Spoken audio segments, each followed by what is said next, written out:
welcome back. So this is for Star Wars Endgame. Now, if you're wondering what the hell Endgame is, oh, that's better. I had to sit back. Star Wars Endgame, as I've mentioned before, is a follow-up to Redemption of the Phoenix, set 7 years after the Battle of Dennabar. Spoiler.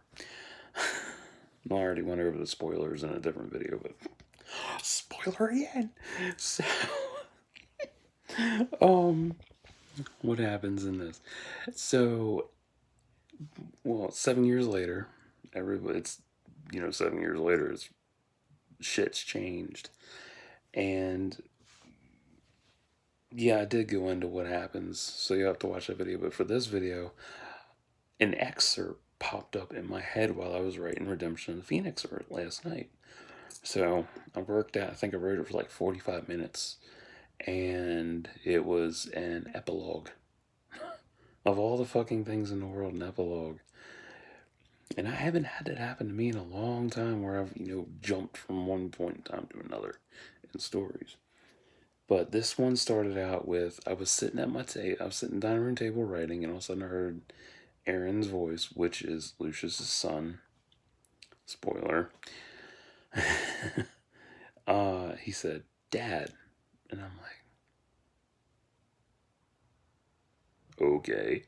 So I, quick closed out Redemption, saved it, reopened Word, opened a new document, typed up excerpt number 5, and just wrote quotation mark dad, line, quotation mark, save and quit. I was like, okay, cool, that's awesome. And then more words followed, and then like 2 minutes later, I'm like, fuck. I'm like, damn, so I'm working in the future, and I was like, okay. I was like, epilogue, 3 years later. And I wasn't expecting that. Like, when I do my writing, okay, I never know what to expect. I really don't. I gotta switch my hand.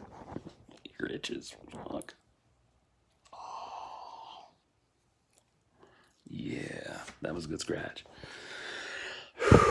So, I never expected that, Like, it just out of nowhere with that shit. Like, damn. So, I'm writing, and it's flowing out of me like it feels so good.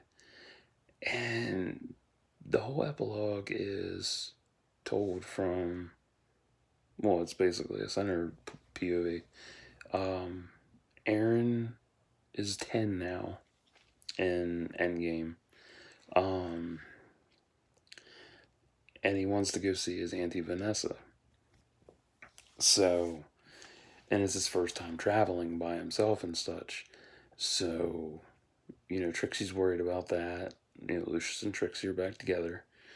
And DMS is there as well.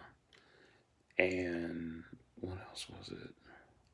It was one of those family moments that was like really tender, really important, really sad.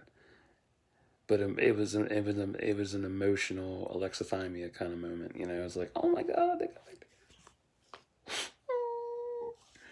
You know how that is. Like when you get proposed to for marriage, or you have your firstborn baby and you see your kid for the first time. It's like, oh wow, it's that moment. It's like, or you're crying at the altar and shit because you've never seen a more beautiful person in your life. That kind of shit. Or you know what I'm talking about, the out of the blue emotional moments. Anyway, it was, oh shit. It was really good. And it's more of a condensed, compressed epilogue versus a, full blown out epilogue. Like, this is just a brevity epilogue. It wasn't a full on epilogue. It was just like 1 or 2 pages worth. Whereas when I go back to it, it's probably going to be double or triple that, maybe. I don't know. Because I'm going to throw details in and shit. So, the epilogue ends with, Aaron leaves to go see Vanessa.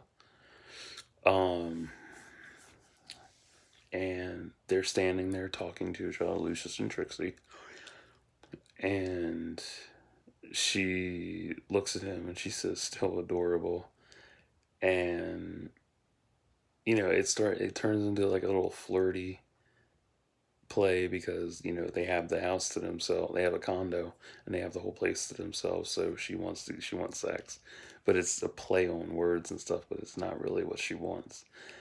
And he's playing on it because she's saying "we're" as in "we are," and he's not picking up on that. And their fingers are interlaced. Her what was it? Her left with his right, and she brings it to her stomach. And he looks down and he says, "Bullshit." And I italicized it and ended it that way. So yeah, you can let your imagination run wild with that. Even I wasn't expecting that either. I don't know what to expect whenever I'm writing. I swear to fucking God. These random moments come out of the blue, and some of them are really fucking good to the point where I swear I'm channeling somebody else or whatever, but this moment just pure magic. So yeah, I'm so happy for that moment. Like, oh my God, I was like, oh, her ass is pregnant. So that is the epilogue for Endgame.